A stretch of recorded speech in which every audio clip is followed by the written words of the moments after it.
June 8, 2008 was supposed to be an ordinary Sunday in Tokyo's Akihabara district. A day filled with shopping, sightseeing, and enjoyment.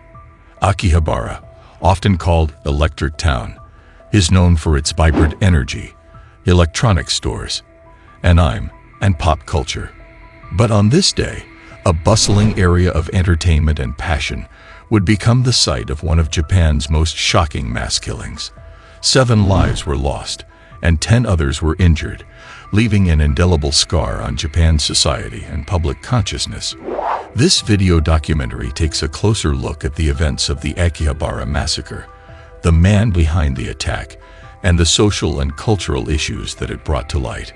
The heart of otaku culture.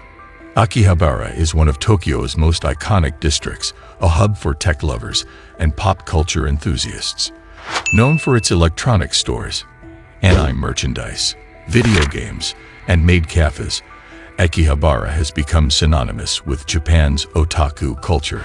It is a place where fans of anime, manga, and gaming converge to immerse themselves in their passions. The district is alive with the colorful lights of shop signs, the buzz of electronic gadgets, and the joyful energy of crowds reveling in their love for Japanese pop culture. Every Sunday, Akihabara's main street is closed to vehicle traffic, allowing thousands of pedestrians to freely walk, shop, and immerse themselves in the unique atmosphere. It was a day meant to be carefree and fun, a celebration of anime, electronics, and the sense of community. On June 8, 2008, the district was filled with locals and tourists enjoying a peaceful afternoon, completely unaware that a nightmare was about to unfold. The vibrant setting of Akihabara made it seem like an unlikely place for a tragedy of this magnitude. Its atmosphere represented an escape for many people, a place where they could express their passions and connect with like-minded individuals. However, this carefree setting would soon turn into a scene of chaos and despair, a tragic reminder of the darkness that sometimes lurks beneath the surface of society. The attack begins. At around 12:30 p.m., a truck suddenly barreled into the crowded pedestrian street of Chuodori. The driver was 25-year-old Tomohiro Keto, who had rented a 2-ton truck and driven into the heart of Akihabara with deadly intent. He plowed through the crowded streets, striking 5 individuals, 3 of whom died at the scene. Panic spread quickly. People screamed and ran in all directions, trying to understand what had just happened. But this was only the beginning. Kato stepped out of the truck, holding a double-edged dagger. Without hesitation, he began stabbing random bystanders. Chaos ensued. The attacker moved quickly through the crowd, targeting anyone within reach. Within minutes, 7 people lay dead, and 10 others were injured. The bustling pedestrian street had turned into a scene of terror, filled with confusion, fear, and desperation. Amid the chaos, some people tried to help the wounded, while others scrambled to find safety. Police officers arrived at the scene shortly after the initial attack, and Keto was arrested at around 12:35 p.m., just 5 minutes after the assault began. His knife, still dripping with blood, was confiscated. It was over, but the devastation and trauma were only beginning. The victims. 7 innocent lives were lost that day. They were ordinary people, students, workers, and tourists. Their ages ranged from 19 to 74. Among them was a 21-year-old woman who had come to Akihabara with her friends, a 33-year-old man out for a day of shopping, and a 47-year-old passerby who happened to be in the wrong place at the wrong time. These individuals were out enjoying a Sunday afternoon, and their lives were tragically cut short. The victims were people with their own hopes, dreams, and loved ones. They were individuals who had come to Akihabara to enjoy the lively atmosphere, browse the shops, or spend time with friends. Their tragic deaths were a reminder of the fragility of life and the senselessness of violence. For their families, the loss was unfathomable. One moment, their loved ones were alive, enjoying a day out, and the next, they were gone forever. 10 more people were injured, many suffering from severe physical wounds. For some, The injuries sustained were life-altering, leaving them with lasting physical disabilities. But beyond the physical toll, the emotional scars left on the survivors, their families, and the witnesses ran deep. The attack left many people struggling to process the trauma of what they had experienced, the fear, the helplessness, and the heartbreak. This senseless act of violence not only ended lives, but also shattered the sense of safety for countless people. The man behind the massacre. Who was Tomohiro Kato, and why did he carry out such a horrific attack? Kato was a 25-year-old temporary worker from Shizuoka Prefecture. He was not much different from many other young people trying to find their way in the world, but his life took a dark turn in the years leading up to the massacre. Kato faced challenges common to many young people in Japan: unstable employment, lack of prospects, and feelings of isolation. He worked in a temporary position at an auto parts factory, moving from job to job without stability. The uncertainty of his employment, coupled with mounting personal frustrations, took a toll on his mental health. Kato's writings on internet forums in the months before the massacre offered a glimpse into his deteriorating state of mind. He vented his frustrations, describing feelings of hopelessness, rejection, and a growing sense of resentment towards society. Hours before the attack, Kato posted messages online, stating that he planned to kill people in Akihabara. He believed he had nothing left to lose. His posts were desperate cries for help, but they were not heeded. On the day of the attack, Kato's emotions reached a boiling point. He rented a truck, drove to Akihabara, and carried out his deadly plan. During police questioning after his arrest, Kato expressed regret for his actions, but his remorse did little to alleviate the devastation he had caused. He admitted that he had planned the attack as an act of revenge against a society that he believed had abandoned him. His motivations were rooted in anger, alienation, and a desperate desire to be noticed. The legal proceedings. Kato's trial began in January 2009, and it quickly became one of the most closely watched trials in Japan. He pleaded guilty, and his defense team did not dispute the basic facts of the case. Instead, they focused on his mental state at the time of the attack. Kato expressed regret and apologized to the victims and their families during the trial. He admitted that he had been driven by anger and frustration, and that he deeply regretted what he had done. Despite his expressions of remorse, the gravity of his crime left little room for leniency. On March 24, 2011, the Tokyo District Court sentenced Tomohiro Kato to death. The judge ruled that the attack was premeditated and carried out with a clear intent to kill as many people as possible.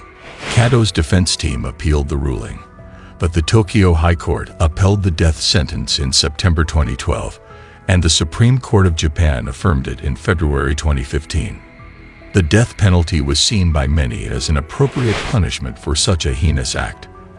For the victims' families, the sentence provided some sense of justice, though it could never replace what had been taken from them. Impact on Japanese society. The Akihabara massacre left a profound impact on Japanese society. It was a shocking reminder that even in a society known for its low crime rates and public safety, acts of senseless violence could still occur. The massacre forced a reckoning on several fronts: public safety, mental health, and the plight of young people facing precarious employment. In the wake of the massacre, the Japanese government took steps to improve public safety. Authorities increased security in crowded areas, and greater attention was paid to monitoring online activity for signs of potential threats. The attack highlighted the need for proactive measures to identify individuals who might pose a risk to themselves or others. The massacre also led to tighter knife control laws in Japan. The weapon used by Kato was a double-edged dagger with a blade length of over 5.5 centimeters.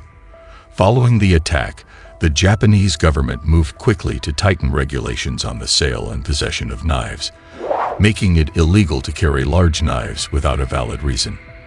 These measures were aimed at preventing similar tragedies from occurring in the future. The struggles of temporary workers. The attack also brought to light the struggles faced by temporary workers in Japan. Tomohiro Kado's situation was emblematic of a larger societal issue. Many young people in Japan were, and still are, trapped in unstable employment with little job security. These so-called freeders, a term used in Japan for those without full-time employment or those working in temporary jobs, often face low wages, limited career prospects, and a lack of social recognition. Temporary work became more prevalent in Japan during the economic downturn of the 1990s, and by 2008, a significant number of young people were part of this precarious labor force. The uncertainty of temporary employment left people like Kato without a sense of stability or purpose, which, combined with societal pressure to succeed, led to growing frustration and alienation. This precarious employment situation fueled feelings of worthlessness and despair, contributing to Kato's motivations for the attack.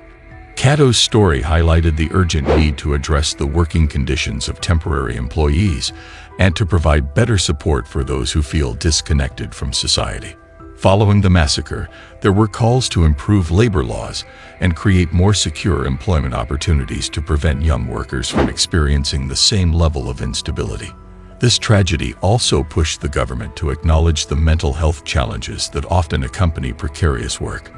The lack of stability in both employment and personal life can take a severe toll on an individual's mental well-being, underscoring the importance of developing comprehensive support systems for workers facing such challenges.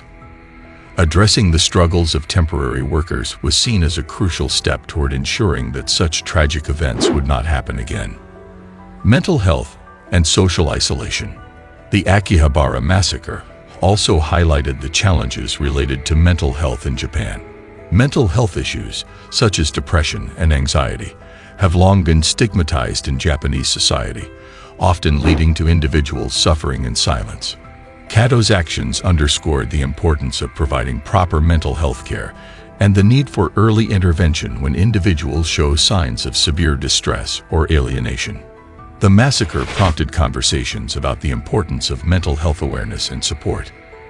There was a growing recognition that mental health services needed to be more accessible and that the stigma associated with seeking help had to be addressed.